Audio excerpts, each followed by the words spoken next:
Hello everyone, welcome to you our YouTube channel The Concept A Path to Success।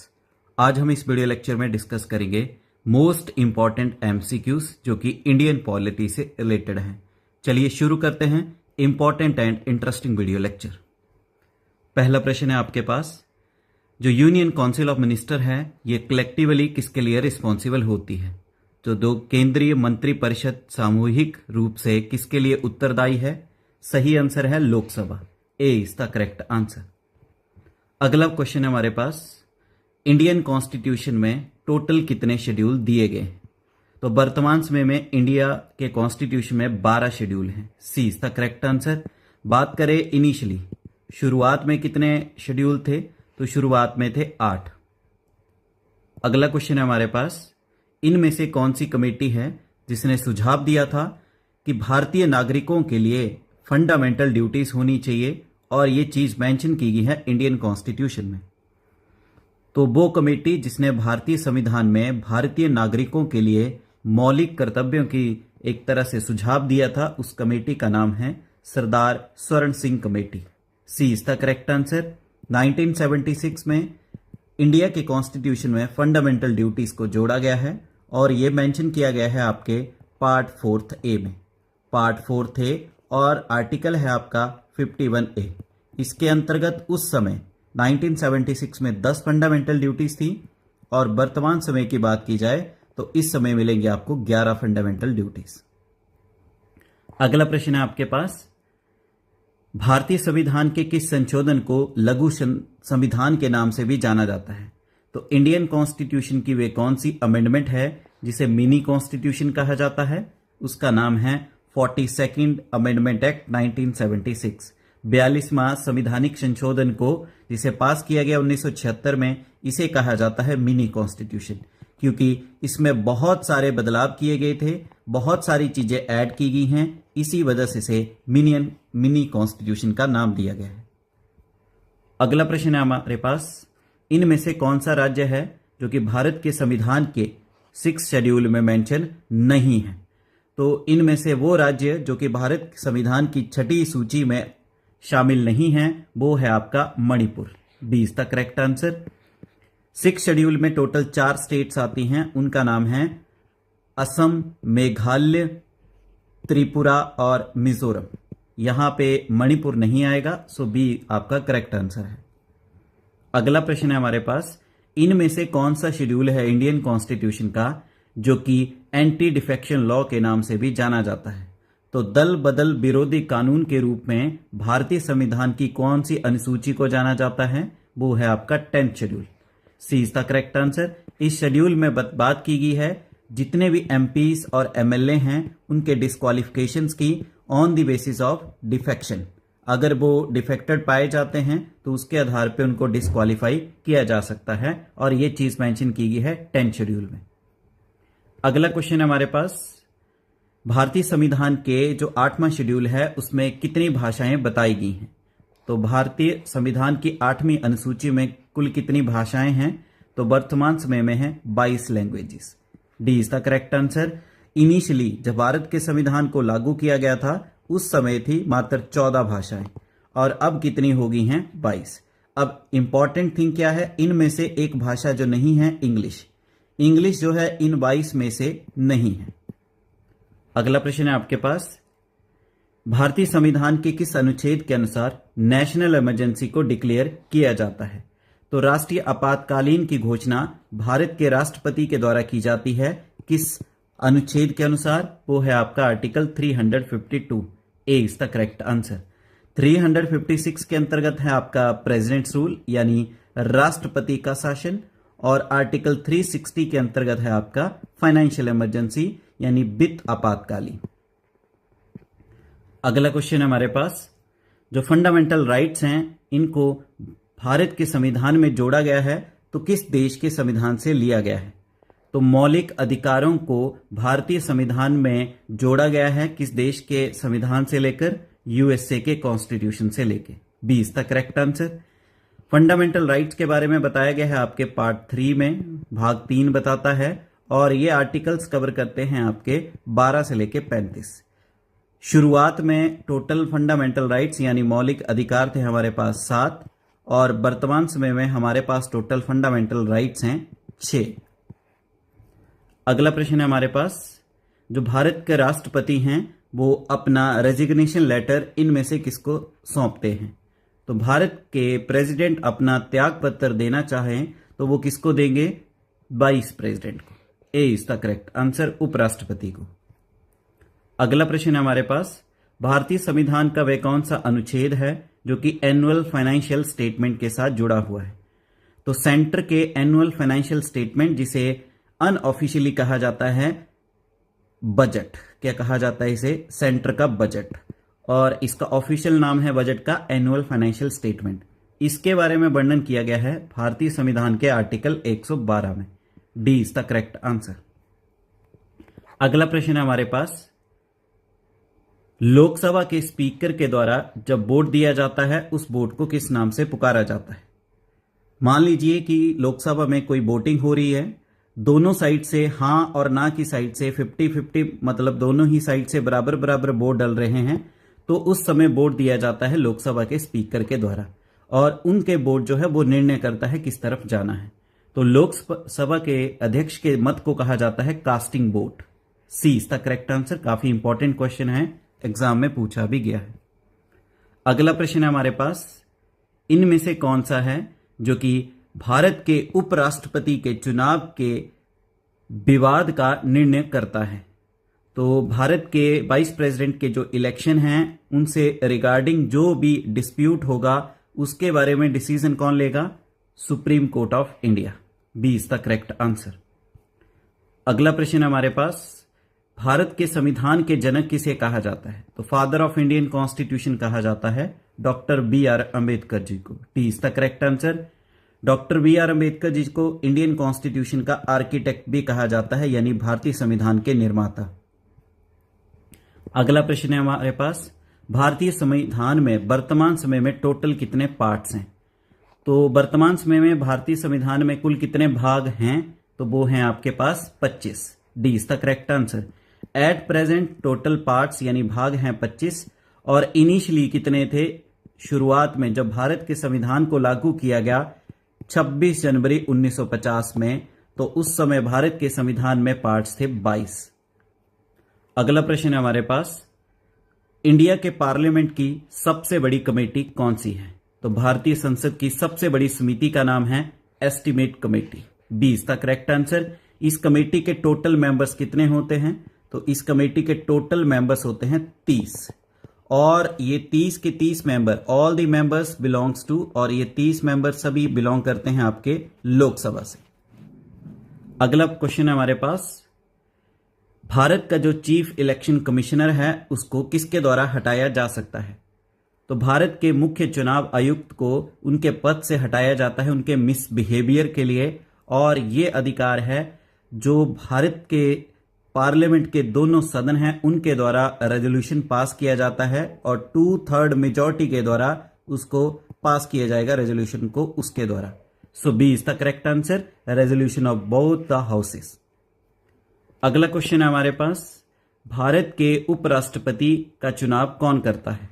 यानी भारत के उपराष्ट्रपति vice president को elect किसके द्वारा किया जाता है? तो इसका सही आंसर आएगा both houses of parliament. Bharat के संविधान के जो पार्लियामेंट के 2 सदन हैं, लोकसभा और राज्यसभा, लोकसभा और राज्यसभा के जितने भी मेंबर्स हैं ये वोटिंग करते हैं और उपराष्ट्रपति को चुना जाता है। अगला क्वेश्चन है हमारे पास, इनमें से कौन सा शेड्यूल है इंडियन कॉन्स्टिट्यूशन का जिसके अंतर्गत जो है उसको जोड़ा गया है 73rd अमेंडमेंट एक्ट 1992 के द्वारा? तो भारतीय संविधान का वह अनुसूची जिसको 73वें संविधान 1992 के अंतर्गत जोड़ा गया है भारत के संविधान में, वो है आपका 11 शेड्यूल।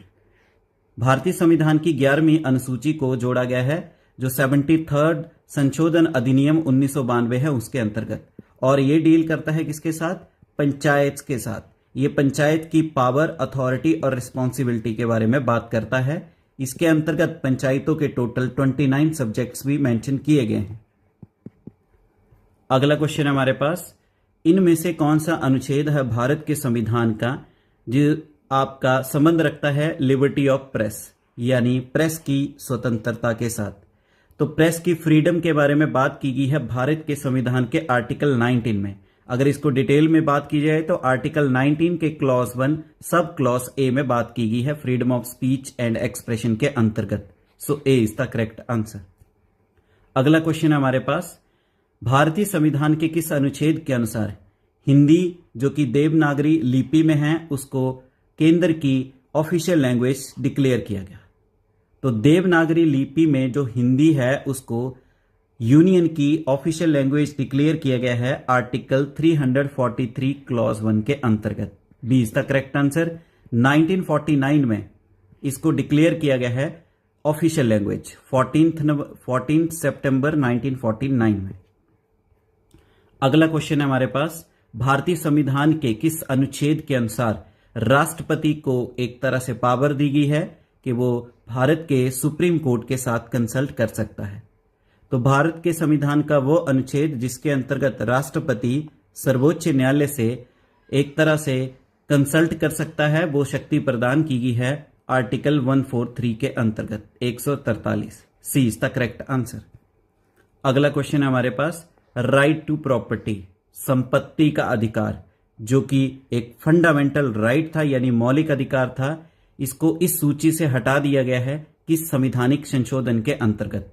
तो राइट टू प्रॉपर्टी जो कि एक 7th फंडामेंटल राइट्स था, इसको इस सूची से हटा के बनाया गया है अब लीगल राइट। क्या बनाया गया है इसे? Legal right.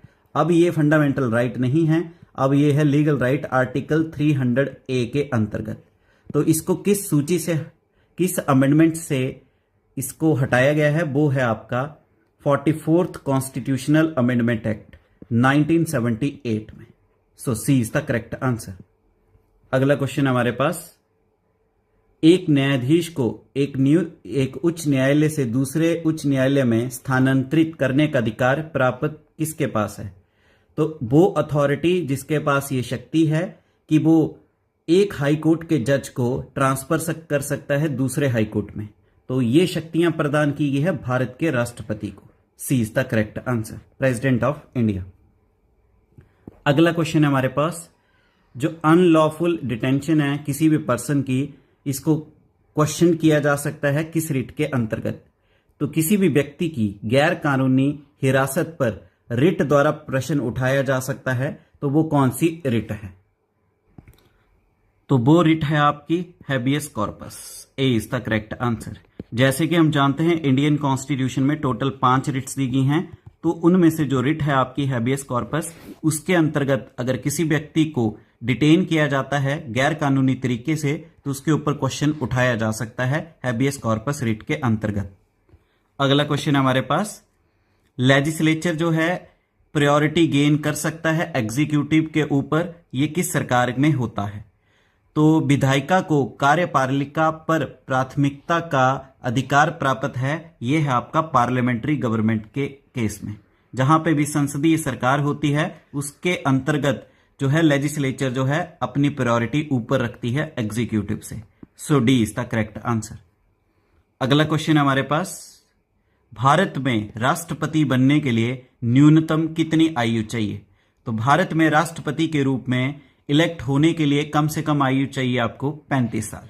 B is the correct answer. Next question हमारे पास, भारत के उपराष्ट्रपति को administered of oath of the office and secrecy कौन दिलवाता है? तो भारत के उपराष्ट्रपति को पद एवं गोपनीयता की शपथ कौन दिलवाता है? तो उपराष्ट्रपति को ओथ दिलाई जाती है प्रेसिडेंट ऑफ इंडिया के द्वारा। C is the correct answer. Next question हमारे पास, भारतीय संविधान के किस अनुच्छेद के अनुसार जो है इंडियन पार्लियामेंट को एक तरह से सशक्त बनाया गया है कि वो भारत के संविधान को संशोधित कर सकते हैं? तो भारत के संविधान के अनुच्छेद 368 आर्टिकल 368 के अंतर्गत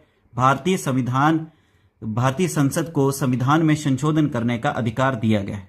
और ये जो कंसेप्ट उठाया गया है ये लिया गया है साउथ अफ्रीका के कॉन्स्टिट्यूशन से। कहां से लिया गया है? साउथ अफ्रीका के कॉन्स्टिट्यूशन से।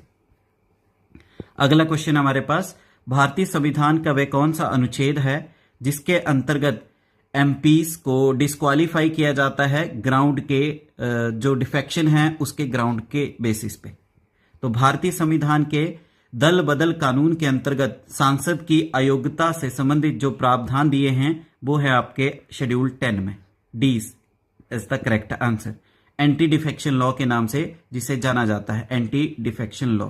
इसके अंतर्गत किसी भी एमपी और एमएलए को डिस्क्वालीफाई किया जाता है on the ground of defection.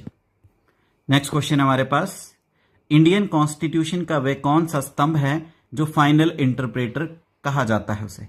तो जैसे कि हम जानते हैं इंडियन कॉन्स्टिट्यूशन के टोटल 3 पिलर्स हैं। अब 3 पिलर कौन से हैं? एक है आपका लेजिस्लेचर, दूसरे का नाम है आपका एग्जीक्यूटिव और तीसरे का नाम है आपका जुडिशरी। ये 3 पिलर्स हैं। तो फाइनल इंटरप्रेटर कहा जाता है जुडिशरी को। C is the correct answer. इसका एग्जाम्पल है, जैसे कोई भी देश में कानून बनाया जाएगा, सर्वप्रथम वो कानून बनाएगा लेजिस्लेचर पार्लियामेंट में, उसके बाद उस कानून को लागू किया जाएगा एग्जीक्यूटिव के द्वारा, फिर उस कानून की वैलिडिटी को चेक करता है जुडिशरी। तो फाइनल इंटरप्रेटर कौन होगा? जुडिशरी है। नेक्स्ट क्वेश्चन हमारे पास, यदि किसी नागरिक का कोई मौलिक अधिकार बाधित होता है तो भारतीय संविधान के अनुच्छेद 226 के अंतर्गत वो किसको अप्रोच कर सकता है? जी, अब किसी भी नागरिक का फंडामेंटल राइट्स जो है ब्रीच होते हैं तो वो आर्टिकल 226 के अंतर्गत जो भारत के संविधान में मेंशन किया गया है वो इसके अंतर्गत अप्रोच कर सकता है high court of the state को। D is the correct answer. ये बेसिकली बताया गया है रिट्स के बारे में।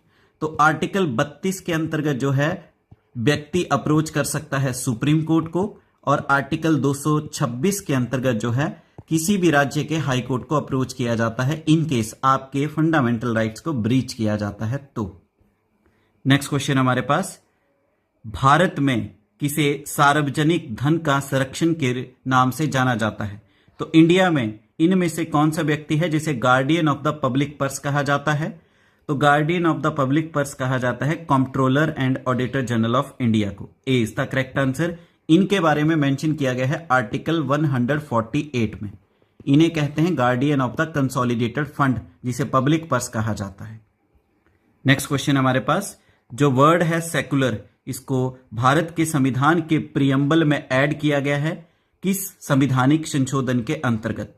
तो भारत के संविधान के प्रस्तावना में धर्मनिरपेक्ष शब्द को किस संशोधन के अंतर्गत जोड़ा गया है? वो है आपका 42nd कॉन्स्टिट्यूशनल अमेंडमेंट एक्ट। 42वां संविधानिक संशोधन 1976 के अंतर्गत इस शब्द को जोड़ा गया है भारत के प्रियम्बल में।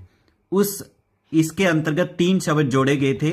एक था आपका सोशलिस्ट, दूसरा है सेकुलर और तीसरा है इंटीग्रिटी। इन 3 शब्दों को जोड़ा गया है इस संविधानिक संशोधन के अंतर्गत।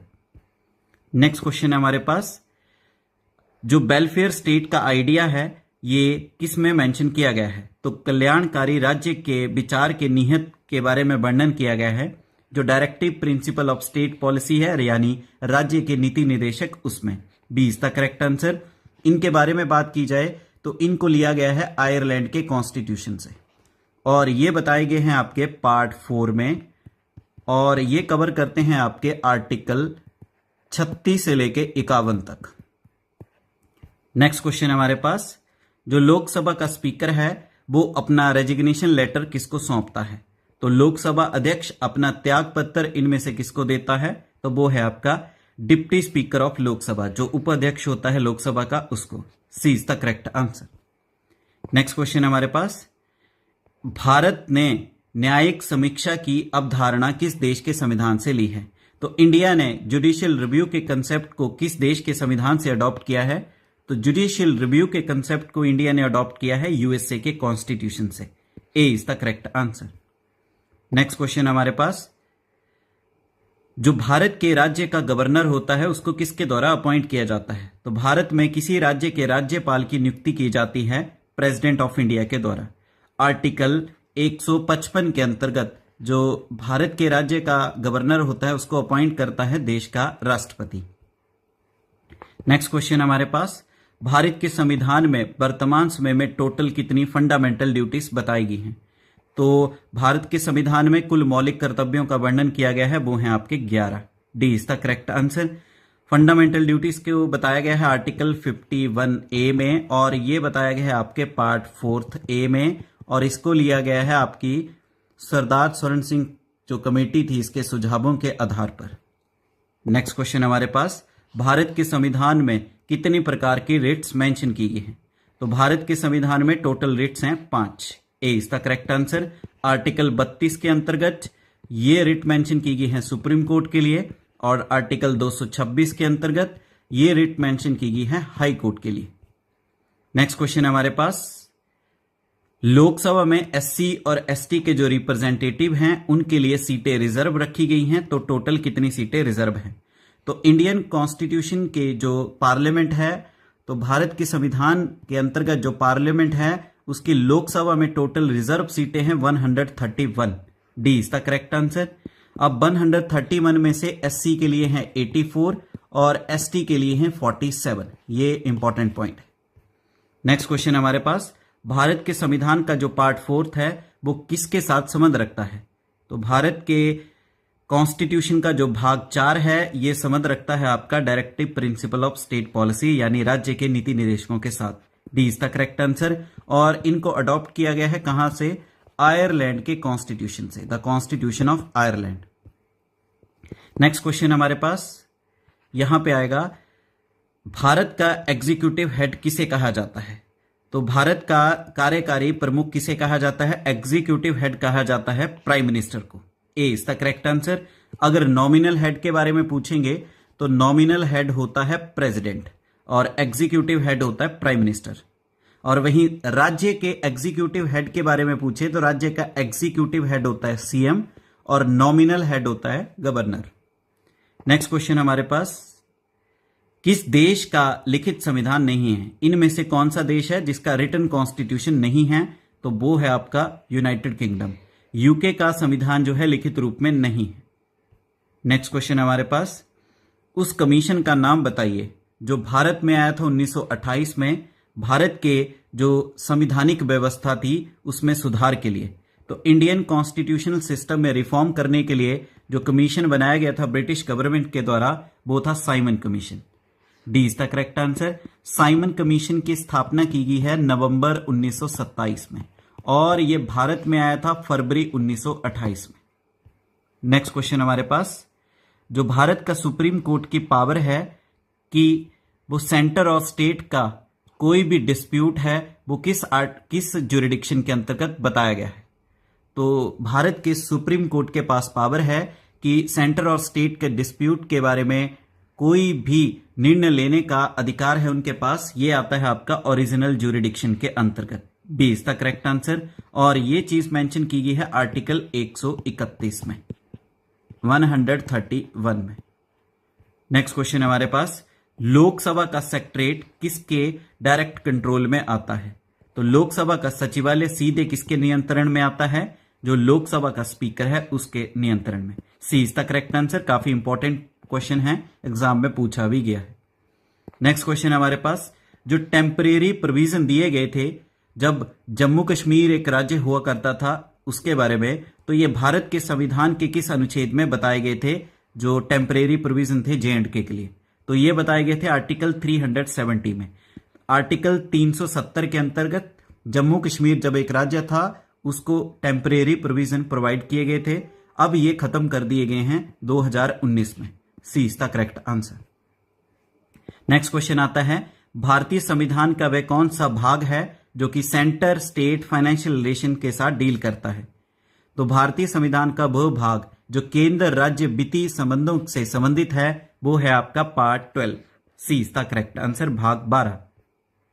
नेक्स्ट क्वेश्चन है हमारे पास, इंडियन कॉन्स्टिट्यूशन की जो 42nd कॉन्स्टिट्यूशनल अमेंडमेंट है इसे किस वर्ष जो है लागू किया गया?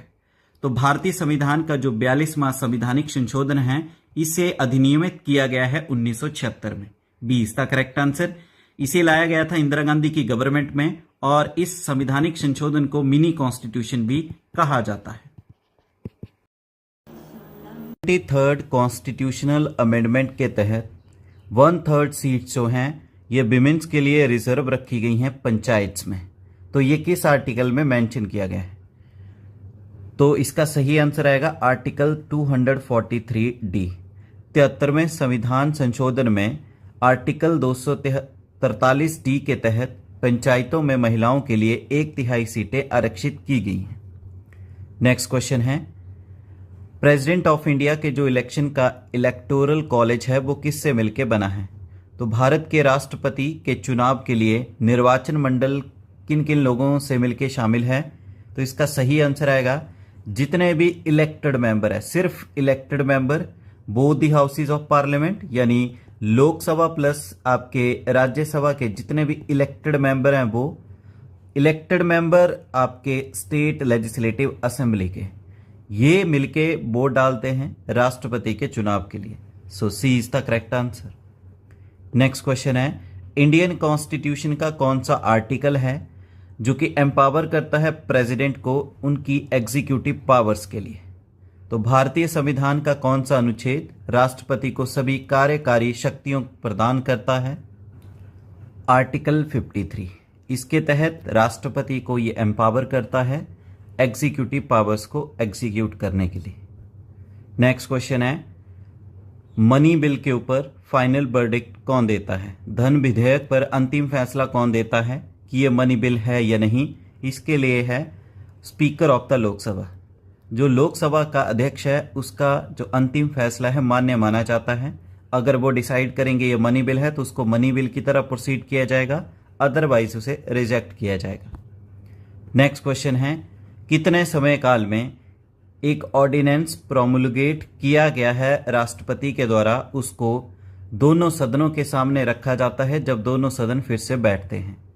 अब नॉर्मल आता है, मान लीजिए एक सदन आपका सेशन में है और दूसरा सदन आपका प्रेजेंट नहीं है, तो उस समय कोई भी आपको टेम्परेरी कानून इंप्लीमेंट करना है तो राष्ट्रपति क्या कर देता है? ऑर्डिनेंस पास कर देता है। प्रेसिडेंट के द्वारा किया जाता है, ऑर्डिनेंस पास किया जाता है। और ये ऑर्डिनेंस यानी टेम्परेरी कानून सिर्फ 6 मंथ के लिए होता है, क्योंकि 6 महीने के अंदर पार्लियामेंट के सेशन जो होगा वो बैठेगा। तो 6 महीने के जैसे ही वो टाइम पीरियड कितना दिया जाएगा, फिर इसको पेश किया जाएगा। जब दोनों सदन बैठेंगे तो इसे 6 वीक्स के अंदर पेश किया जाएगा जब दोनों सदन बैठ जाएंगे। So C is the correct answer. Next question है, भारत का सर्वोच्च न्यायालय अनुच्छेद 32 के अंतर्गत कितनी रिट जारी कर सकता है? तो सुप्रीम कोर्ट ऑफ इंडिया जो है आर्टिकल 32 के अंतर्गत कितनी रिट्स जारी करता है? ये आएगा 5। B is the correct answer. कौन कौन सी है? एक आएगा आपके पास हैबियस कॉर्पस, दूसरा आएगा आपके पास मैंडमस, तीसरा आएगा आपके पास शर्टरी, चौथा आएगा आपके पास प्रोहिबिशन, और लास्ट आएगा आपके पास क्यो बरंटो। ये 5 रिट्स इशू की जाती है सुप्रीम कोर्ट के द्वारा आर्टिकल 32 के अंतर्गत। सेम रिट इशू की जाती है आर्टिकल 226 के अंतर्गत हाई कोर्ट के द्वारा। नेक्स्ट क्वेश्चन है, जो आइडिया है directive principles of state policy का, इसको भारत के संविधान में किस कॉन्स्टिट्यूशन से बोरो किया गया है? तो राज्य के नीति निर्देशक सिद्धांतों का विचार किस देश के संविधान से लिया गया है? तो यह आएगा आयरलैंड से। B is the correct answer. DPSP के बारे में बताया गया है पार्ट 4 ऑफ इंडियन कॉन्स्टिट्यूशन, और ये मेंशन करता है आर्टिकल 36 से लेके 51 तक। नेक्स्ट क्वेश्चन है, इंडियन कॉन्स्टिट्यूशन का वह कौन सा आर्टिकल है जो कि पॉलिटिकल पार्टी बनाने का अधिकार प्रदान करता है? तो इंडियन कॉन्स्टिट्यूशन का वह अनुच्छेद जो राजनीति दल बनाने का अधिकार प्रदान करता है।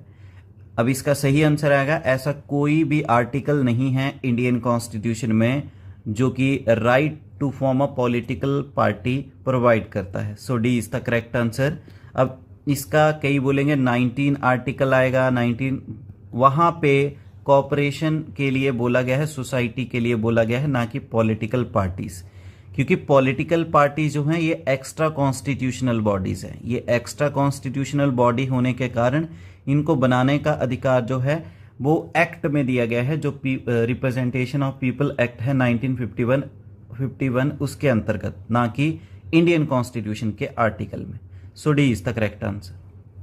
नेक्स्ट क्वेश्चन है, article 1 of Indian constitution describe India as. संविधान के अनुच्छेद 1 में भारत का वर्णन इस प्रकार किया गया है, इंडिया को कहा गया है a union of states. Article 1 describe करता है India, that is a union of state, that is Bharat. So A is the correct answer. Next question है 31 दिसंबर 2024 में टोटल स्ट्रेंथ कितनी है लोकसभा की? अगर टोटल सीटों की बात की जाए तो टोटल सीटें हैं लोकसभा की 550। अब 550 में से 31 दिसंबर 2024 को टोटल स्ट्रेंथ थी 543। सी इज द करेक्ट आंसर। 550 में डिवाइड किया जाएगा तो 530 हैं इलेक्टर, ये आती हैं स्टेट से इलेक्टेड, और 20 सीटें आती हैं यूटी से इलेक्टेड, क्योंकि अब लोकसभा में कोई भी सीट नॉमिनेटेड नहीं है। नेक्स्ट क्वेश्चन है कॉन्स्टिट्यूशन का पार्ट 4 जो कि आर्टिकल 36 से लेकर 51 तक, जिसमें directive principle of state policies हैं, इनमें से कौन सा ऑप्शन है जो कि डिस्क्राइब करता है जो गांधीयन प्रिंसिपल के स्कोप है उसके बारे में? तो राज्य के नीति निर्देशक सिद्धांत जो हैं, इसमें जो है गांधीयन प्रिंसिपल्स के जो स्कोप हैं उसको भी शामिल किया गया है। तो कौन कौन से आर्टिकल बयां करते हैं? तो गांधीयन प्रिंसिपल्स के अंतर्गत आते हैं आर्टिकल 40, 43, 43 बी, 46 आता है, 47 आता है और 48।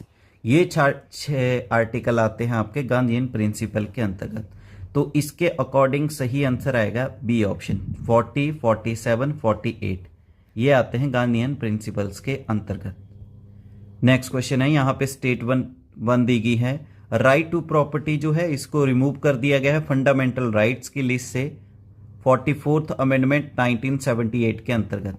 स्टेटमेंट बिल्कुल सही है। भारत के संविधान के 44th संशोधन के तहत संपत्ति के अधिकार को मौलिक अधिकारों की सूची से हटा दिया गया।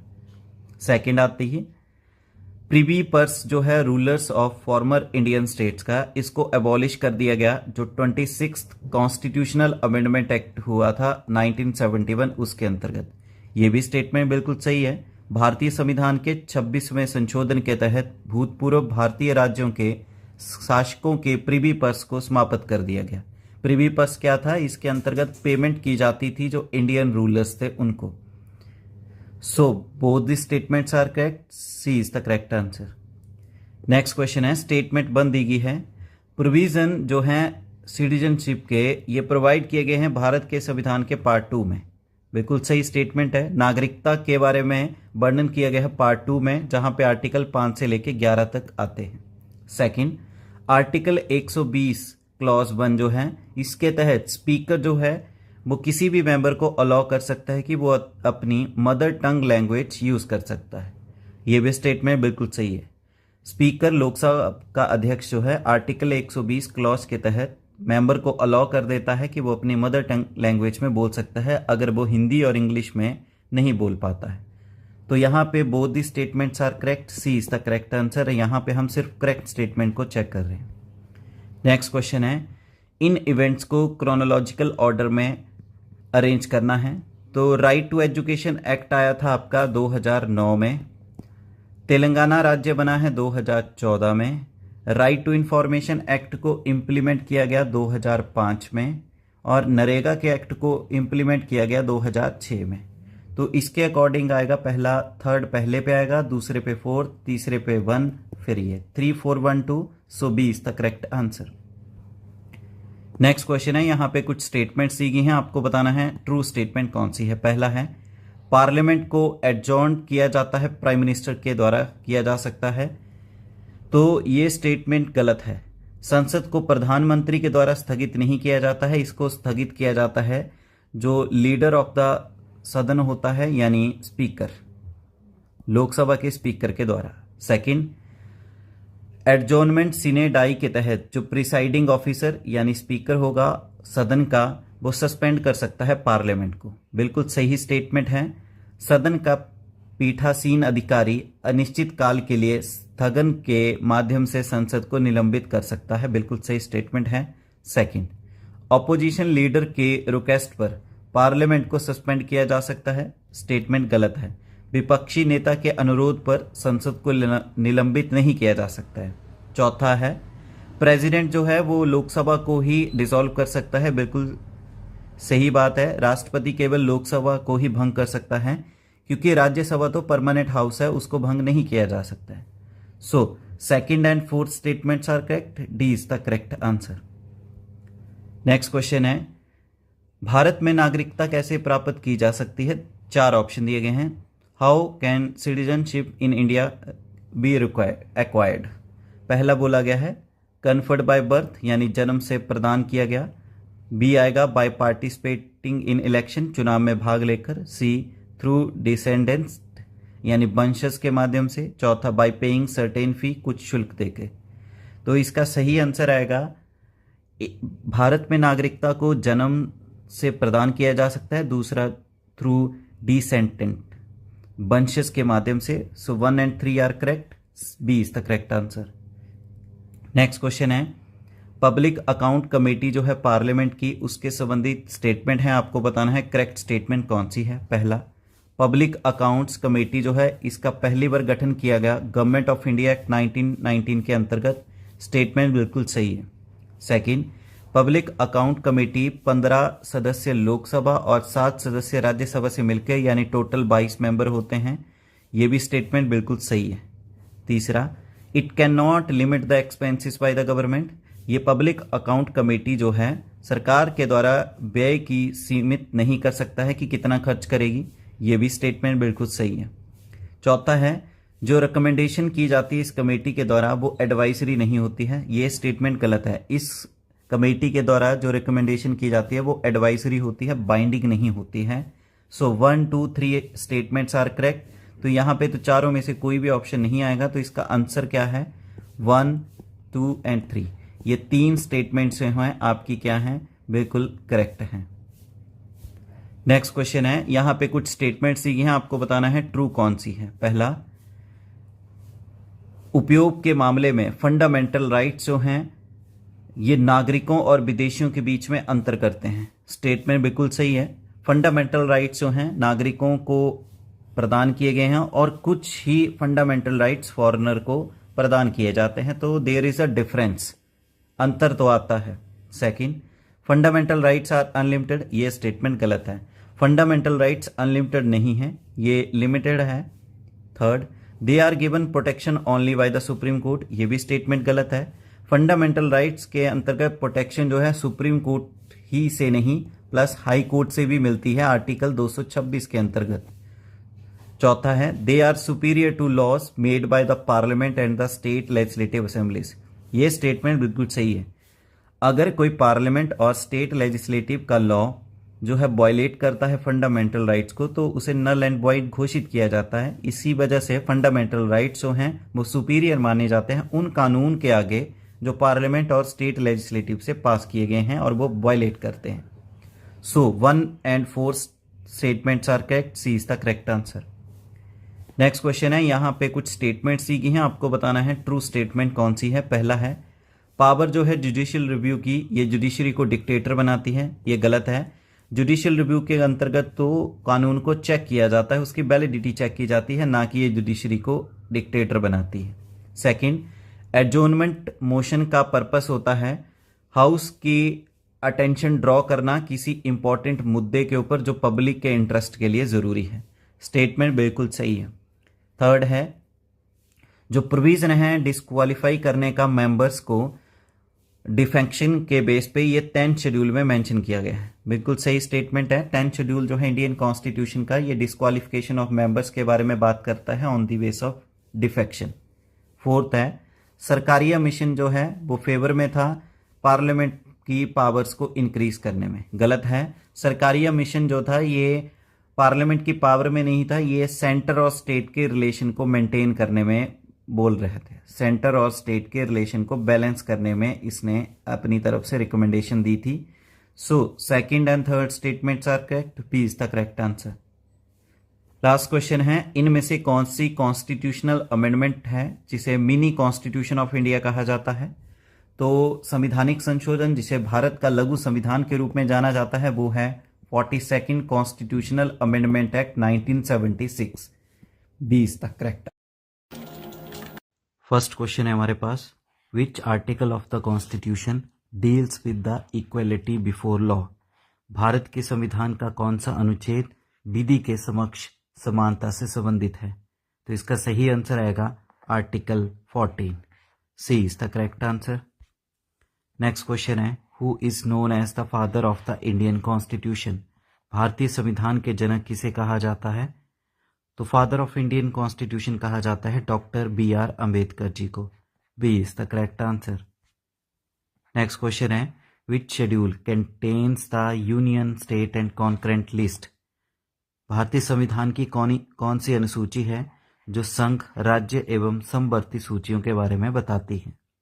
तो बेसिकली डिवीजन ऑफ पावर्स जो हैं इनके बारे में बात की गई है 7th शेड्यूल यानी 7वीं अनुसूची में। B is the correct answer. अगला क्वेश्चन है, how many fundamental duties are listed in the constitution after 86th amendment? 86वें संशोधन के बाद संविधान में कुल कितनी मौलिक कर्तव्यों की संख्या है? तो इसका सही आंसर आएगा 11। B is the correct answer. जो 42nd कॉन्स्टिट्यूशनल अमेंडमेंट एक्ट थी 1976, इसके अंतर्गत फंडामेंटल ड्यूटीज जोड़ी गई 10।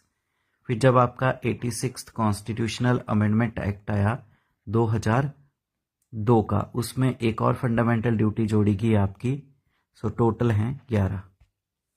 अगला क्वेश्चन है, the concept of DPSP was borrowed from which country?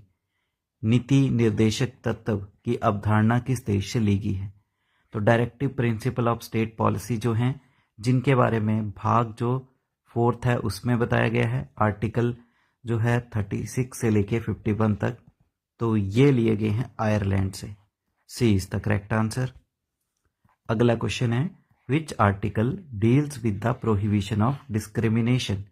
कौन सा अनुच्छेद भेदभाव के निषेध से संबंधित है? तो भेदभाव के निषेध से जो संबंध रखता है अनुच्छेद वो है article 15। C is the correct answer.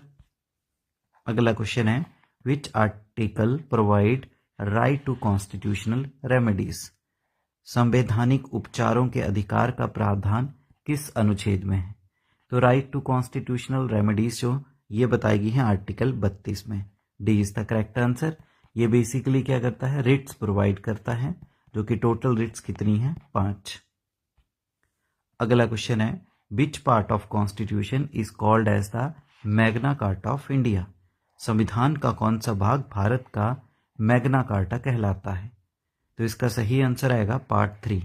Part 3 जो कि डील करता है आपके किसके साथ, फंडामेंटल राइट्स के साथ, यानी मौलिक अधिकारों के साथ, जो कि आर्टिकल 12 से लेके 35 तक हैं। तो इसको कहा जाता है इंडियन कॉन्स्टिट्यूशन का मैग्ना कार्टा। अगला क्वेश्चन है, the minimum age to become vice president of India is? भारत के उपराष्ट्रपति बनने की न्यूनतम आयु क्या है? तो भारत में अगर आपको राष्ट्रपति उपराष्ट्रपति बनना है तो कम से कम आयु चाहिए आपकी 35 साल। सी इज द करेक्ट आंसर। वहीं प्राइम मिनिस्टर, कोई मिनिस्टर बनना है या CM बनना है, उसके लिए आपकी मिनिमम आयु चाहिए 25 साल। अगला क्वेश्चन है, money bill can be introduced only in? Money bill यानी जिसको हिंदी में कहा जाता है धन विधेयक, तो ये जो है कहाँ प्रस्तुत किया जाता है? तो मनी बिल को सिर्फ लोकसभा में ही पेश किया जाता है। B is the correct answer. अगला क्वेश्चन है, who appoints the chief election commissioner? मुख्य निर्वाचन आयुक्त की नियुक्ति कौन करता है? तो जो चीफ इलेक्शन कमिश्नर हैं इसकी नियुक्ति की जाती है राष्ट्रपति के द्वारा। C is the correct answer. At present current affair में पूछा जा सकता है चीफ इलेक्शन कमिश्नर कौन है, तो इनका नाम आएगा ज्ञानेश कुमार जी। अगला क्वेश्चन है हमारे पास, रेजिड्यूरी पावर्स बिलोंग्स टू? अवशिष्ट शक्तियां किसके पास होती हैं? तो देखिए रेजिड्यूर पावर्स जो हैं ये यूनियन के पास है, यानी संघ के पास। रेजिड्यूर्स पावर्स वो होती हैं ऐसे सब्जेक्ट जिनके बारे में ना यूनियन लिस्ट में बताया गया है, ना स्टेट लिस्ट में बनाया गया है, ना कॉन्करेंट लिस्ट में उसके बारे में बात की गई है। तो उन सब्जेक्ट के ऊपर पावर जो है लॉ बनाने की वो यूनियन के पास है, उसको बोलते हैं रेजिड्यूर पावर्स। अगला क्वेश्चन है, which article deals with the presidents rule? राष्ट्रपति शासन किस अनुच्छेद में है? तो प्रेसिडेंट रूल्स जो हैं इसको डील करता है article 356 356। B is the correct answer. अगला क्वेश्चन है impeachment of president is mentioned in which article. राष्ट्रपति के महाभियोग का प्रावधान किस अनुच्छेद में है? तो प्रेसिडेंट की जो इम्पीचमेंट है इसको मेंशन किया गया है आर्टिकल 61 में। C is the correct answer. अगला क्वेश्चन है right to property is now a. संपत्ति का अधिकार अब किस प्रकार का अधिकार है? तो देखिए 44th जो कॉन्स्टिट्यूशनल अमेंडमेंट एक्ट था आपका 1978 का, उससे पहले जो संपत्ति का अधिकार था ये एक फंडामेंटल राइट था, पर इस अमेंडमेंट ने क्या किया, इसको फंडामेंटल सूची से हटा दिया और इसको तब से बनाया गया है लीगल राइट यानी विधेयक अधिकार, और ये मेंशन किया गया है आपके आर्टिकल 300A में। अगला क्वेश्चन है which article guarantees freedom of speech. वाक स्वतंत्रता किस अनुच्छेद में दी गई है? तो freedom of speech and expression जो है इसके बारे में अनुच्छेद आर्टिकल 19(1) क्लॉज ए में बताया गया है। A is the correct answer. अगला क्वेश्चन है total number of schedules in Indian constitution are. संविधान में कुल कितनी अनुसूचियां हैं? तो वर्तमान समय की बात की गई है तो टोटल शेड्यूल हैं 12, और जब भारत का संविधान जो था लागू किया गया था इनिशियली, शुरुआत में अनुसूचियां थी 8। अगला क्वेश्चन है which article deals with the abolition of untouchability. अछूत प्रथा का उन्मूलन किस अनुच्छेद में है? तो अनटचेबिलिटी के एबोल्यूशन के बारे में आर्टिकल जो डील करता है वो है आपका article 17। C is the correct answer. अगला क्वेश्चन है who can declare a financial emergency. वित्तीय आपातकालीन कौन घोषित कर सकता है? तो फाइनेंशियल इमरजेंसी को डिक्लेयर करने की पावर किसके पास है? राष्ट्रपति के पास। C is the correct answer, और इस इमरजेंसी के बारे में बताया गया है अनुच्छेद 360 में। अगला क्वेश्चन है minimum age for a Rajya Sabha member. Rajya Sabha सदस्य बनने की न्यूनतम आयु कितनी है? तो देखिए अगर आपको राज्यसभा का मेंबर बनना है तो आपकी कम से कम आयु 30 वर्ष होना अनिवार्य है। वहीं अगर लोकसभा का मेंबर बनना है तो लोकसभा का एमपी बनने के लिए आपकी मिनिमम आयु चाहिए 25 वर्ष। अधिकतम आयु का कोई भी लिमिट नहीं है। अगला क्वेश्चन है which article deals with the right to life and personal liberty. जीवन एवं व्यक्तिगत स्वतंत्रता का अधिकार किस अनुच्छेद में है? तो right to life and personal liberty इस मौलिक अधिकार का वर्णन किया गया है अनुच्छेद 21 में। So B is the correct answer. अगला क्वेश्चन है which committee recommended Panchayati Raj in India. Bharat में पंचायती राज की सिफारिश किस समिति ने की थी? तो पंचायती राज की सिफारिश भारत में की गई थी बलवंत राय मेहता कमेटी ने।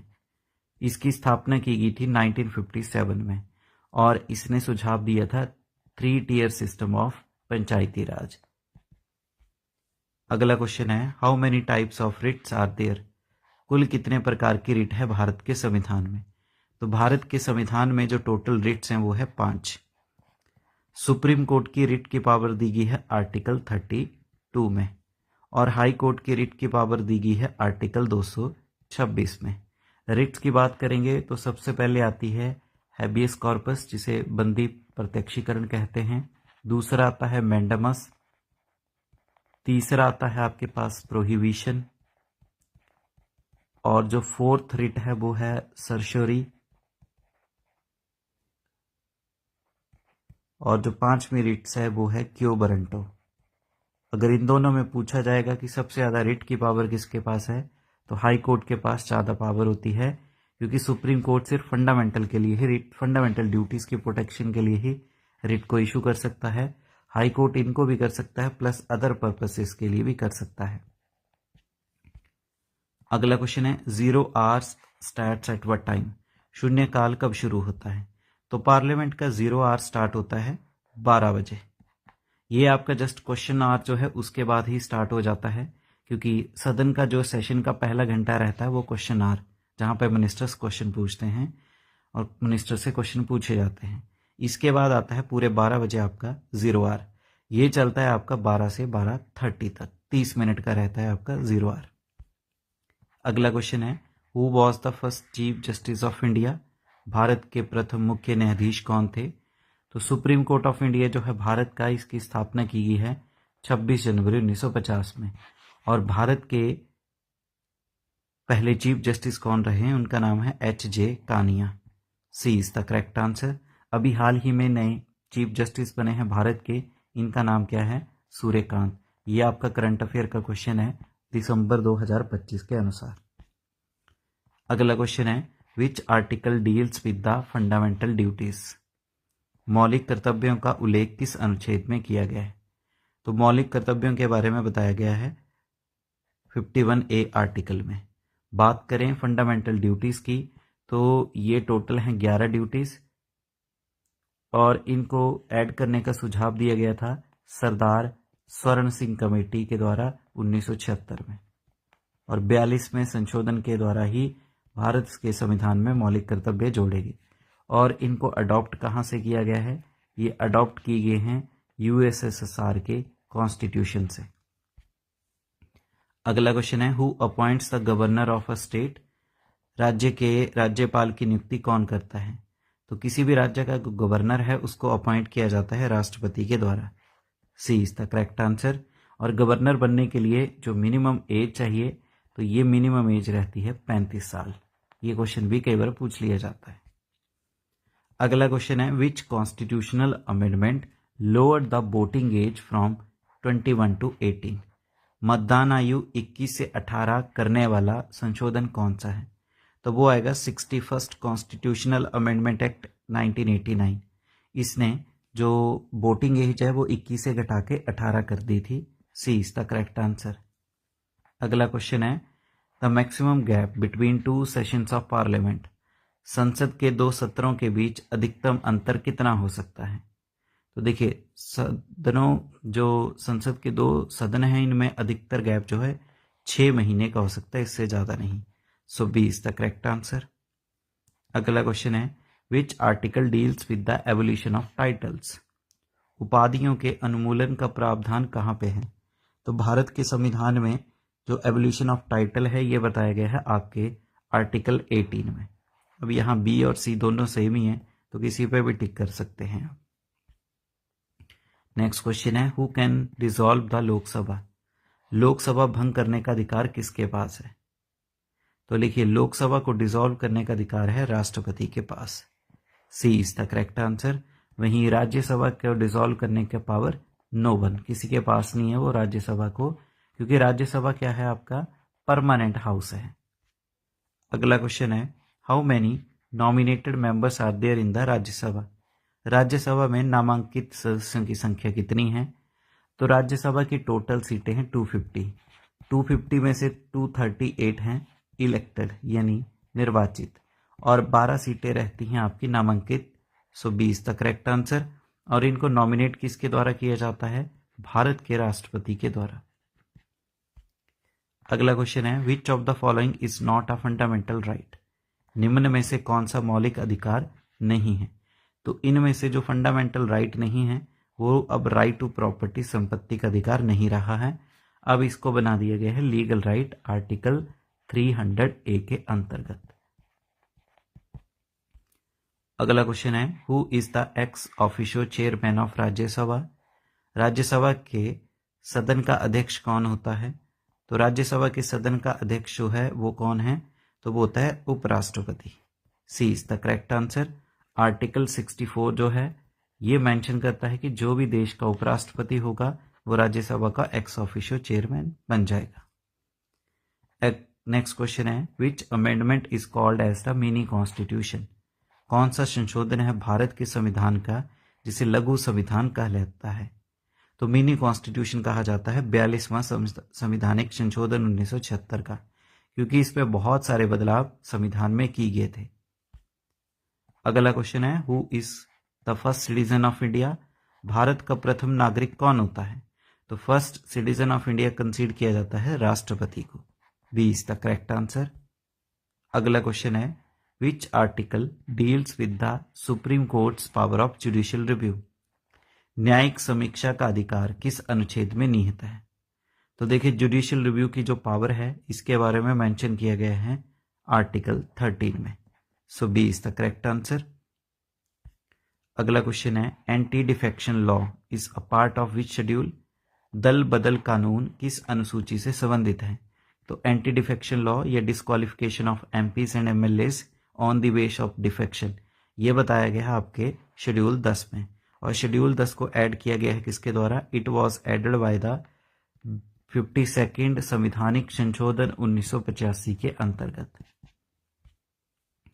अगला क्वेश्चन है the union public service commission यानी UPSC is established under which article. संघ लोक सेवा आयोग किस अनुच्छेद के अंतर्गत स्थापित किया गया। तो यूपीएससी की स्थापना की गई है 1 अक्टूबर 1926 में और इसका हेडक्वार्टर कहाँ पे मिलेगा आपको, नई दिल्ली में। ली कमीशन था, ली आयोग, जिसके सुझाव के आधार पे ही यह बनाया गया था और इसके बारे में वर्णन किया गया था जो गवर्नमेंट ऑफ इंडिया एक्ट था 1919 उसमें, और 26 में इसकी स्थापना कर दी। और यह है भारत के संविधान का आर्टिकल 315। यहाँ पे 312 होना था तो आंसर क्या आएगा 315, B is the correct answer. Next question है who conducts election to the panchayat. Panchayat चुनाव कौन कराता है। तो देखिए अभी हाल ही में हिमाचल प्रदेश में भी पंचायती राज के इलेक्शन देखे जाएंगे, तो इन इलेक्शंस को कंडक्ट कराता है state election commission, B is the correct answer.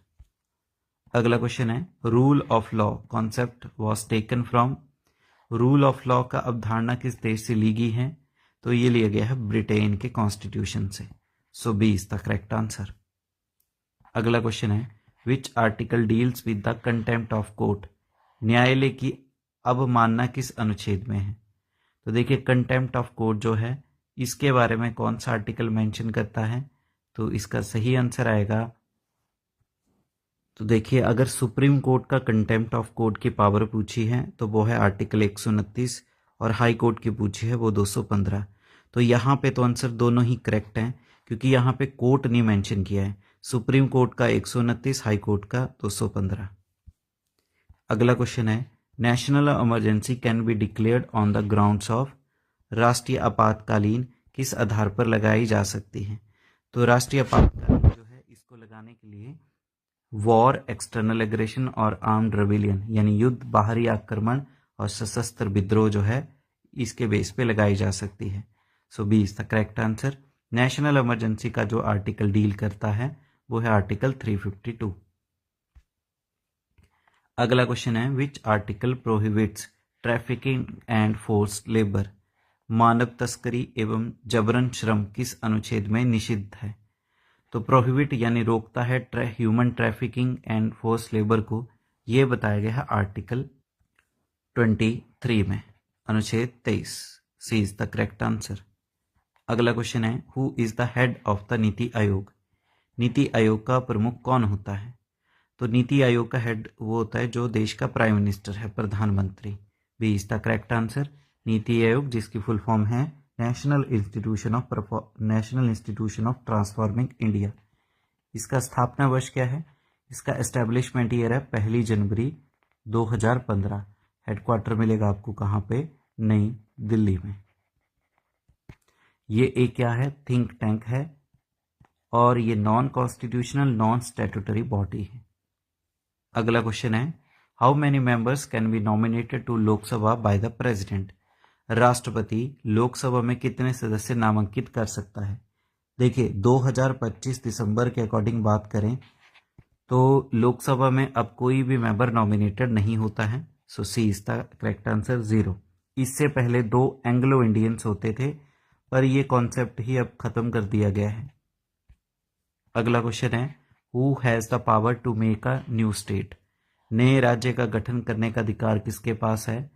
तो नए राज्य की फॉर्मेशन या क्रिएशन की पावर जो है ये है पार्लियामेंट यानी संसद के पास, आर्टिकल 3 के अंतर्गत। अगला क्वेश्चन है which article deals with the right against exploitation. शोषण के विरुद्ध अधिकार किस अनुच्छेद में दिए गए। तो राइट अगेंस्ट द एक्सप्लॉयटेशन ये फंडामेंटल राइट बताए गए हैं अनुच्छेद 23 और 24 में, सो सी और डी दोनों ही सही है क्योंकि दोनों आर्टिकल ही आ जाते हैं। नेक्स्ट क्वेश्चन है which schedule contains official languages.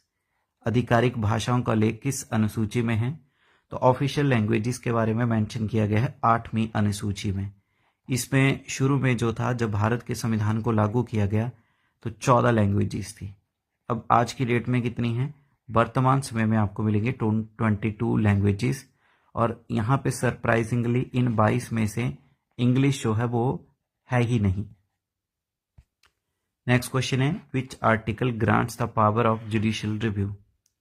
न्यायिक समीक्षा की शक्ति किस अनुच्छेद के द्वारा दी गई है?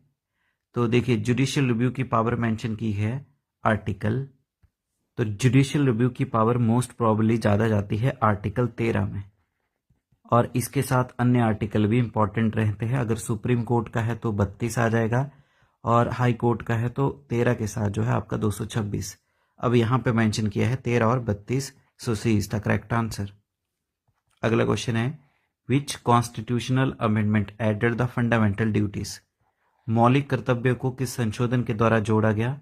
तो फंडामेंटल ड्यूटीज को जोड़ा गया था 42वां संवैधानिक संशोधन 1976 सरदार स्वर्ण सिंह की कमेटी के सुझावों के आधार पे। अगला क्वेश्चन है, which article deals with the union budget? केंद्रीय बजट किस अनुच्छेद से संबंधित है?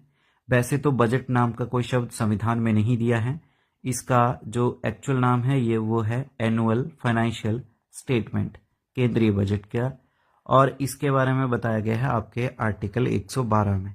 So B is the correct answer. अगला क्वेश्चन है, the vice president can be removed by? उपराष्ट्रपति को किसके द्वारा हटाया जा सकता है? राज्यसभा की जो इफेक्टिव मेजॉरिटी का रेजोल्यूशन है उसके द्वारा। D is the correct answer. बात करते हैं तो हमारा कॉन्स्टिट्यूशन ये डिफाइन करता है, जो उपराष्ट्रपति है इसको इसके ऑफिस से हटाया जा सकता है जब राज्यसभा पास करता है एक इफेक्टिव मेजॉरिटी का रेजोल्यूशन, एंड इसके बाद लोकसभा का भी एग्रीमेंट चाहिए सिंपल मेजॉरिटी के साथ। नेक्स्ट क्वेश्चन है, मैंडेमस क्या है?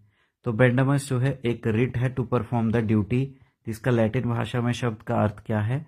Command, we command. So B is the correct answer. Next question है, which is the longest written constitution in the world? विश्व का सबसे लंबा लिखित संविधान कौन सा है? तो सही आंसर आएगा भारत। पहला रिटन कॉन्स्टिट्यूशन है वर्ल्ड का यूएसए का, और सबसे लंबा है भारत का। अगला क्वेश्चन है, who is the constitutional head of India? Bharat का संवैधानिक प्रमुख कौन है? तो वो है राष्ट्रपति। सी इज द करेक्ट आंसर। अगर पूछते हैं constitutional head of a state, तो स्टेट का आ जाता है गवर्नर, और गवर्नमेंट हेड पूछते हैं इंडिया का तो पीएम, और गवर्नमेंट हेड पूछते हैं स्टेट का तो सीएम। अगला क्वेश्चन है, the total number of Lok Sabha seat is? Lok Sabha में कुल कितनी सीटें हैं? देखिए, लोकसभा में टोटल सीटें हैं 550, जिनमें से 543 भरी जाती हैं, और ये पहले होती थी 552 जब नॉमिनेटेड भी होते थे। अब नॉमिनेटेड नहीं है तो 550। नेक्स्ट क्वेश्चन है, which article provides for national emergency? राष्ट्रीय आपात किस अनुच्छेद में है? तो नेशनल इमरजेंसी के बारे में जो आर्टिकल डील करता है वो है article 352। A is the correct answer. अगला क्वेश्चन है, how many fundamental rights are there now? वर्तमान में कितने मौलिक अधिकार हैं? तो देखिए, फंडामेंटल राइट्स हैं वर्तमान समय में 6। जब भारत के संविधान को लागू किया गया था उस समय फंडामेंटल राइट्स कितने थे? 7। राइट को प्रॉपर्टी को डिलीट कर दिया गया 44th कॉन्स्टिट्यूशनल अमेंडमेंट एक्ट 1978 के अंतर्गत, तो अभी रह गए हैं 6। नेक्स्ट क्वेश्चन है, who presides over the Lok Sabha? Lok Sabha की अध्यक्षता कौन करता है? तो लोकसभा की अध्यक्षता करता है लोकसभा का अध्यक्ष, speaker. C is the correct answer. अगला क्वेश्चन है, which article abolishes forced labour? जबरन श्रम किस अनुच्छेद में प्रतिबंधित है? तो जो फोर्स्ड लेबर है इसको अबॉलिश करता है आर्टिकल 23, अनुच्छेद 23 जो है इसके साथ डील करता है। अगला क्वेश्चन है, which article empowers the supreme court to issue writs? Supreme court को रिट जारी करने का अधिकार किस अनुच्छेद में है? तो सुप्रीम कोर्ट के पास पावर है रिट्स को इशू करने की, ये बताई गई है आर्टिकल 32 में। टोटल रिट्स कितनी है? 5। नेक्स्ट क्वेश्चन है, which article empowers high court to issue writs? उच्च न्यायालय को रिट जारी करने का अधिकार किस अनुच्छेद में है? तो हाई कोर्ट की रिट पावर है 226। सी इज द करेक्ट आंसर। अगला क्वेश्चन है, who is the ex officio chairman of NITI Aayog? NITI Aayog का पदेन अध्यक्ष कौन है? तो एक्स ऑफिशियो चेयरमैन होता है नीति आयोग का जो भी देश का प्राइम मिनिस्टर होगा, प्रधानमंत्री। D is the correct answer. अगला क्वेश्चन है, who administer the oath to the president? राष्ट्रपति को शपथ कौन दिलाता है? तो इनमें से जो व्यक्ति जो राष्ट्रपति को शपथ दिलाता है वो आएगा चीफ जस्टिस ऑफ इंडिया, भारत के मुख्य न्यायाधीश। C is the correct answer. अगला क्वेश्चन है, the power of judicial review in India is based on? भारत में न्यायिक समीक्षा का आधार क्या है? तो power of judicial review in India is based on supremacy of constitution, संविधान सर्वोच्चता। B is the correct answer. अगला क्वेश्चन है, which article deals with the financial emergency? वित्तीय आपात किस अनुच्छेद में दिया गया है? तो इंडियन कॉन्स्टिट्यूशन का वो आर्टिकल जो वित्तीय आपातकालीन से डील करता है, article 360। C is the correct answer. अगला क्वेश्चन है, the directive principle of state policy aims to establish? राज्य के नीति निर्देशक तत्व किस उद्देश्य से रखते हैं? तो इसका मेन उद्देश्य क्या है? जो राज्य के नीति निर्देशक हैं, सोशल एंड इकोनॉमिक डेमोक्रेसी, सामाजिक आर्थिक लोकतंत्र। B is the correct answer. अगला क्वेश्चन है, which article ensures freedom of religion? धर्म की स्वतंत्रता किस अनुच्छेद में दी गई है? तो ये दी गई है आर्टिकल 25 से 28। C is the correct answer. अगला क्वेश्चन है, which article deals with the freedom to form association? संघ बनाने की स्वतंत्रता का प्रावधान किस अनुच्छेद में है? तो फ्रीडम टू फॉर्म एसोसिएशन इससे डील करता है article 19 clause 1 sub clause C. B is the correct answer. अगला क्वेश्चन है, who is the custodian of the constitution? संविधान का संरक्षक कौन है? तो custodian of constitution is supreme court, सर्वोच्च न्यायालय। D is the correct answer. अगला क्वेश्चन है, how many nominated members are in the Lok Sabha currently? Lok Sabha में वर्तमान में कितने नामांकित सदस्य हैं? तो सही आंसर आएगा सी, 0, कोई भी नहीं है क्योंकि अब नॉमिनेटेड मेंबर्स डिलीट कर दिए गए। अगला क्वेश्चन है, how many nominated members are there in the Rajya Sabha? Rajya Sabha में कितने नामांकित सदस्य हैं? तो राज्यसभा में टोटल नॉमिनेटेड मेंबर हैं 12। B is the correct answer. अगला क्वेश्चन है, which article provides for impeachment of president? राष्ट्रपति के महाभियोग का प्रावधान किस अनुच्छेद में है? तो impeachment of president is mentioned under the article 61 of Indian constitution. अगला क्वेश्चन है, who appoints the controller and auditor general? CAG की नियुक्ति कौन करता है? तो इसके बारे में दिया गया है आर्टिकल 148। इसे बोलते हैं guardian of the government purse या guardian of the consolidated fund of India. Consolidated fund of India जो सरकारी खजाना है उसका रखवाला। तो इसको अपॉइंट किया जाता है किसके द्वारा? राष्ट्रपति के द्वारा। C is the correct answer. 6 साल के लिए या 65 साल, जो भी इनमें से पहले कंप्लीट होती है। अगला क्वेश्चन है, who is the head of the panchayat as the district level? जिले स्तर पर पंचायत का प्रमुख कौन होता है? तो सही आंसर आएगा जिला परिषद प्रेसिडेंट। जो भी जिला परिषद अध्यक्ष होता है ये डिस्ट्रिक्ट लेवल पे पंचायत का हेड माना जाता है। अगला क्वेश्चन है, which article prohibits child labour below 14 years?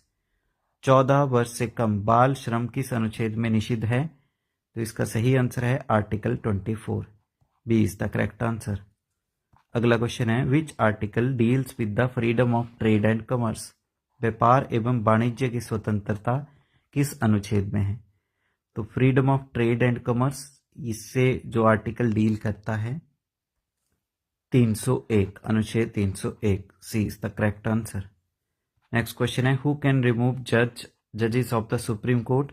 Supreme court के न्यायाधीशों को कौन हटा सकता है? तो parliament by the special majority. C is the correct answer. अगला क्वेश्चन है, which article deals with the election commission of India? भारत निर्वाचन आयोग किस अनुच्छेद में दिया गया है? तो इंडियन कॉन्स्टिट्यूशन का वो आर्टिकल जो कि इलेक्शन कमीशन ऑफ इंडिया जो है इसके साथ डील करता है, तो वो आएगा आपका आर्टिकल 324 से लेके 329 तक। सो ए बी दोनों से एक ही आंसर है। अगला क्वेश्चन है, lower house of the state legislature is, राज्य की निम्न सदन क्या कहलाता है? तो स्टेट लेजिस्लेचर का जो लोअर हाउस है उसे बोलते हैं विधानसभा यानी legislative assembly. B is the correct answer. और विधान परिषद को बोला जाता है अपर हाउस। अगला क्वेश्चन है, pocket veto power belongs to, pocket veto किसके पास है? तो देखिए पॉकेट बिट्टो की पावर है प्रेसिडेंट के पास। D is the correct answer. अगला क्वेश्चन है, which article deals with the reservation in promotion, पदोन्नति में आरक्षण किस अनुच्छेद से मेंशन किया गया है? तो सही आंसर आएगा article 16 clause 4 sub clause A. B is the correct answer. अगला क्वेश्चन है, fundamental rights are enforceable by, मौलिक अधिकार लागू करवाने का अधिकार किसके पास है? तो ये अधिकार है सुप्रीम कोर्ट और हाई कोर्ट दोनों के पास। C is the correct answer. अगला क्वेश्चन है, how many union territories are there now, वर्तमान में कुल कितने केंद्र शासित प्रदेश हैं? तो वर्तमान समय में जो टोटल केंद्र शासित प्रदेश हैं वो हैं 8। अगला क्वेश्चन है, द प्रियम्बल इज, उद्देशिका क्या है? तो प्रियम्बल क्या है? Under the Kesavananda Bharati case, इसके तहत बोला गया preamble is the part of constitution. So B is the correct answer. अगला क्वेश्चन है, who chairs the council of ministers, मंत्रिपरिषद की अध्यक्षता कौन करता है? तो काउंसिल ऑफ मिनिस्टर को चेयर किया जाता है प्रधानमंत्री के द्वारा। C is the correct answer. अगला क्वेश्चन है, which article deals with the oath of ministers, मंत्रियों की शपथ किस अनुच्छेद में है? आर्टिकल 75 क्लॉज 4 में दी गई है oath of ministers even the prime minister. C is the correct answer. Next question है, which article protects personal liberty, व्यक्तिगत स्वतंत्रता किस अनुच्छेद से संरक्षित है? तो ये बताई गई है आर्टिकल 21, अनुच्छेद 21। B is the correct answer. अगला क्वेश्चन है, which article deals with the prohibition of untouchability, अछूत प्रथा निषिद्ध किस अनुच्छेद में है? तो प्रोहिबिशन ऑफ अनटचेबिलिटी इसके बारे में बताया गया है आर्टिकल 17 में। B is the correct answer. अगला क्वेश्चन है, who can dissolve Vidhan Sabha, Vidhan Sabha भंग कौन कर सकता है? तो इसका सही आंसर आएगा गवर्नर, यानी राज्य का राज्यपाल जो है वो विधानसभा को डिसॉल्व कर सकता है, सेम एज जैसे लोकसभा को राष्ट्रपति। सी इज द करेक्ट आंसर। अगला क्वेश्चन है, हु अपॉइंट्स द जजेस of supreme court, supreme court के न्यायाधीशों की नियुक्ति कौन करता है? तो सुप्रीम कोर्ट के जजों को अपॉइंट किया जाता है देश के राष्ट्रपति के द्वारा। B is the correct answer. अगला क्वेश्चन है, who administers oath to the governor, राज्यपाल को शपथ कौन दिलाता है? तो राज्यपाल को शपथ दिलाई जाती है उस राज्य के हाई कोर्ट के चीफ जस्टिस के द्वारा, उच्च न्यायालय के मुख्य न्यायाधीश के द्वारा। B is the correct answer. अगला क्वेश्चन है, which article defines money bill, money bill यानी धन विधेयक, जो बिल की परिभाषा किस अनुच्छेद में दी गई है? तो मनी बिल के बारे में बताया गया है आर्टिकल 110। मनी बिल को इंट्रोड्यूस किया जाता है विद द अप्रूवल ऑफ, किसका अप्रूवल लगता है? प्रेसिडेंट का। और कौन फाइनल वर्डिक्ट देता है कि that is a money bill और नॉट? ये देता है स्पीकर ऑफ द लोकसभा। अगला क्वेश्चन है, who is considered as the real executive in India, Bharat में वास्तविक कार्यपालिका कौन है? तो इसका सही आंसर है प्राइम मिनिस्टर यानी प्रधानमंत्री, रियल एग्जीक्यूटिव। और वहीं अगर नॉमिनल एग्जीक्यूटिव पूछा जाए तो नॉमिनल एग्जीक्यूटिव के लिए आंसर आ जाएगा आपका प्रेसिडेंट। अगला क्वेश्चन है, which part of constitution deals with the union executive, संघ कार्यपालिका किस भाग में है? तो यूनियन एग्जीक्यूटिव के बारे में बताया गया है आपके पार्ट 5 में। So B is the correct answer. अगला क्वेश्चन है, how many writs can supreme court issue, supreme court कितनी रिट जारी कर सकता है? तो सुप्रीम कोर्ट की जो रिट को इशू करने की पावर है ये है आर्टिकल 32 में, और ये टोटल 5 रिट्स को इशू कर सकता है। सी इज द करेक्ट आंसर। अगला क्वेश्चन है, who is the guardian of the public purse. Jan Dhan का संरक्षक कौन है? जो पब्लिक पर्स है, जिसको कंसोलिडेटेड फंड ऑफ इंडिया भी बोलते हैं, तो इसका गार्डियन है CAG, controller and auditor general of India, जिसके बारे में अनुच्छेद 148 में दिया गया है। So C is the correct answer. Next question है, who is the head of the union council of minister. संघ मंत्रिपरिषद का प्रमुख कौन है? तो केंद्रीय मंत्रिमंडल जो है, इसका मुखिया होता है प्रधानमंत्री, prime minister. C is the correct answer.